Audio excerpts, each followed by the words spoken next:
Caps for sale. Once there was a peddler who sold caps, but he was not like an ordinary peddler, carrying his wares on his back. He carried them on top of his head. First he had on his own checked cap, then a bunch of gray caps, then a bunch of brown caps, then a bunch of blue caps, and in the very top, a bunch of red caps. He walked up and down the streets, holding himself very straight so as not to upset his caps. As he went along, he called, "Caps, caps for sale, 50 cents a cap." One morning, he couldn't sell any caps. He walked up the street and he walked down the street calling, "Caps, caps for sale, 50 cents a cap." But nobody wanted any caps that morning. Nobody even wanted a red one. He began to feel very hungry, but he had no money for lunch. "I think I'll go for a walk in the country," said he, and he walked out of town, slowly, slowly, so as not to upset his caps. He walked for a long time until he came to a great big tree. "That's a nice place for a rest," thought he.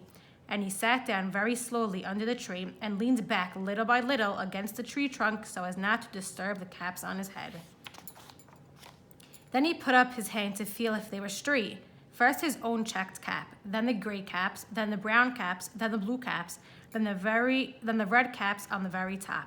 They were all there, so he went to sleep.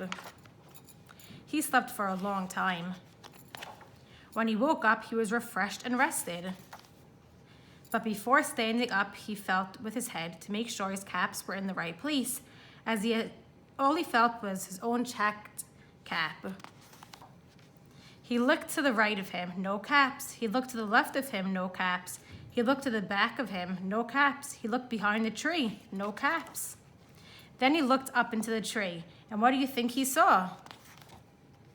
On every branch sat a monkey. On every monkey was a gray or a brown or a blue or a red cap. The peddler looked at the monkeys. The monkeys looked at the peddler. He didn't know what to do. Finally, he spoke to them. "You monkeys, you," he said, shaking a finger at them, "you give me back my caps." But the monkeys only shook their fingers back at him and said, "Tss, tss, tss." This made the peddler angry, so he shook both hands at them and said, "You monkeys, you give me back my caps." But the monkeys only shook their hands back at him and said, "Tss, tss, tss." Now he felt quite angry. He stamped his feet and he said, "You monkeys, you better give me back my caps." But the monkeys only stomped their feet back at him and said, "Tss, tss, tss." By the time the peddler was really very, very angry, he stomped both his feet and shouted, "You monkeys, you must give me back my caps." But the monkeys only stamped both their feet back at him and said, "Tss, tss, tss."